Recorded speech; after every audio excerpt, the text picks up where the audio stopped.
Without further ado, let me introduce the Grand Master to say a few words. Thank you, Father.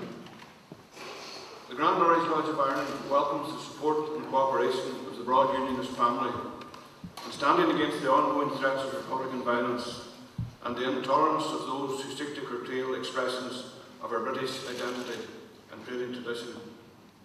There is also evidently unanimous backing for a reinvigorated campaign against the inept Trades Commission, confirmed by the unity of purpose and the high attendance at our emergency meeting last evening. The time has come for all Unionists to stand up and be counted. We seek a future where there is toleration and respect, where shared space means shared, and where parity of esteem is not a hollow soundbite. While our future within the United Kingdom is assured, there is a continuing agitation and hollowing out of ultra-Britishness. This must stop if people are genuinely committed to a stable, prosperous and peaceful Northern Ireland. There are many issues to be addressed as we go forward, and there will be differences of opinion within Unionism how we deal with these. However, there is unanimous agreement that the current politics of cultural agitation must stop if a firm foundation for the future is to be laid. To this end, the Grand Orange Lodge of Ireland will, in partnership with the Unionist family, embark on a course of action that will see democracy and cultural tolerance become the cornerstones of society, where the threat of violence or the echo of terrorism no longer stifles progress and stability. The only thing that will trump such ongoing activities is effective, peaceful and lawful protest. If your view of protest is violence, or if you seek to cause agitation within Unionism, please stay away from our protest. One stone thrown will undermine the peaceful protests at Tredell over the last 12 months and for the past 16 years each Sunday at Drumcree. In furtherance of this, we today launch a pledge that we hope all Unionists will sign up to, committing ourselves to this cause by lawful and peaceful actions. I can also announce on the 12th day a series of activities that will show we are fully behind our brethren, sisters, bands and supporters at Liganeedle, Drumcree and many other places where opposition is experienced.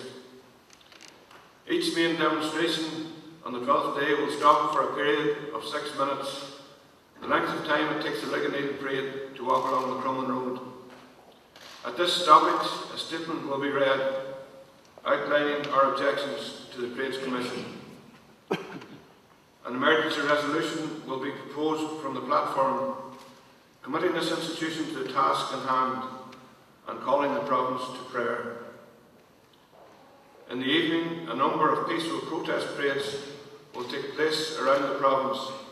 However, these will not be in contentious areas. After these parades, we call on our members and supporters to disperse peacefully and prepare to welcome further political action and support our campaign in the weeks ahead. Leadership has been shown by Unionism standing shoulder to shoulder against intolerance. Let us all put our differences aside and support one another in this common cause. The Unionist people will be unforgiving of anyone who seeks to destroy the cooperation we display today. I trust and pray we will have a glorious and peaceful Battle of the Boyne celebration. To those who face opposition on Saturday, you have the assurance that you have our full support.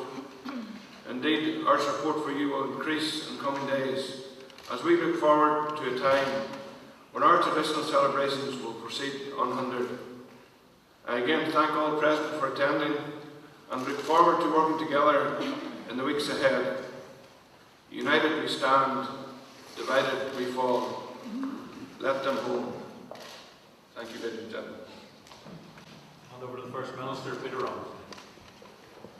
Thank you, Marvin. Good morning, everyone. This is a short agreed statement from the leaders of all of the Unionist groups represented here today. the combined Unionist parties call upon the Secretary of State to establish a time-bound Commission of Inquiry with the necessary legal powers and resources to examine the Crumlin Road Parade's impasse and the wider issues it represents. This is consistent with a proposal in last Friday's Belfast Telegraph editorial. The issue of the Lincoln Parade will not go away after the 12th evening. This is a further part of our graduated response strategy and follows on from our withdrawal from the leaders' talks, ending contact with the so-called Parades Commission, and the steps announced today by the Orange Institution. In addition, the parties are agreed that at every level, Council, Assembly, Westminster and Europe, the denial of cultural expression resulting from Republican violence and threats of violence will have a consequence determining how our members at each of these levels of government will participate. We intend to seek an urgent meeting with the Secretary of State. The response of the Secretary of State to the positive proposal of this Commission of Inquiry will dictate the nature and timing of those actions. We are mindful of the strong will in the community for all elements of unionism to act in a united manner and to channel the rightful anger at this unjust decision. We reiterate to the community our call for peaceful and lawful actions.